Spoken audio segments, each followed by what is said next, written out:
The UK finally cut all ties with the European Union at the end of last year when it agreed a post-Brexit trade deal at the end of tense and bitter negotiations that ended 47 years' membership of the bloc. Ireland had been one of the fiercest critics of Brexit and the UK since the historic referendum in 2016, with attacks led by then Prime Minister Leo Varadkar. Those criticisms have continued, primarily through Foreign Minister Simon Coveney, as the row between the UK and EU over the implementation of the Northern Ireland Protocol threatens to spiral out of control. But the tables have seemingly turned on Ireland, with former senior Irish diplomat Ray Bassett warning, with Brexit now in full swing, Ireland faces a very different external landscape, with the bloc now becoming a much colder house. Writing for the Daily Telegraph, the former ambassador said, with Brexit now a reality, Ireland faces a very different external landscape. Any kudos it gained for its pro-EU stance during the Brexit process was quickly forgotten and the bloc has become a much colder house. Dublin was made to confront this early when the EU, without consultation or any regard to Irish interests, invoked Article 16 of the Northern Ireland Protocol to establish a hard border on the island of Ireland for COVID vaccines.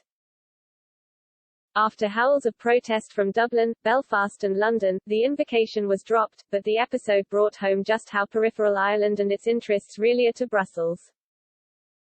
Mr. Bassett pointed to the EU this week issuing threats of punitive action against the UK over its stance on the Northern Ireland Protocol, which Mr. Bassett warned is clearly not sustainable in its current format, with the escalation of a trade war also a strong possibility.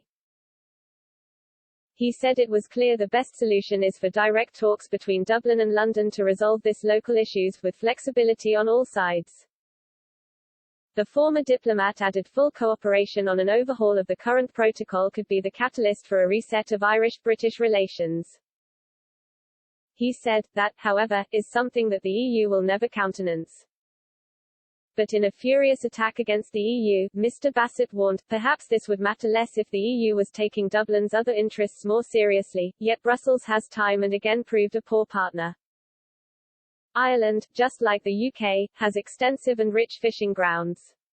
Under the Common Fisheries Policy, the local fishing fleet is only allocated 15.5% of the stocks in Irish waters. This was partially compensated for by quotas inside UK waters. After Brexit, however, the Commission imposed very large cuts on the Irish allocation in the British Maritime Area, the largest cuts of any EU nation. The interests of France, Spain and the Netherlands clearly trump those of the Irish.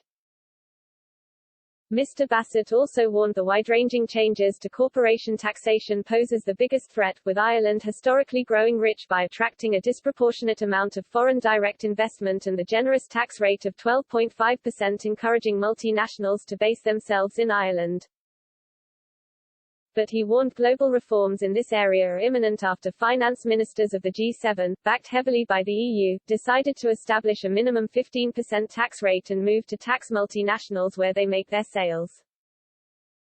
The Irish Department of Finance has warned the move to this new increased tax rate could smash the country's corporation tax income by up to €2.4 billion per year or a fifth of the total. The Irish Business Representative Body, IBEC, has warned the losses could surge to well over €3 billion, with Mr. Bassett raging, the EU is determined to rein in Ireland's competitive advantage.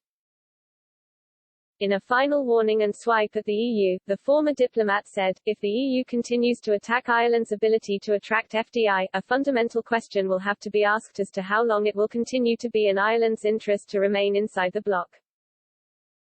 Ireland's two main trading partners are the UK and the USA, with total non-EU trade accounting for well over 60%, by far the highest percentage of any EU country. The US and the UK are the largest overseas investors in Ireland and between them they receive the bulk of Ireland's growing external investment. Ireland is part of the Anglosphere of English-speaking countries. There are other developments inside the EU which are not to the Irish public's taste.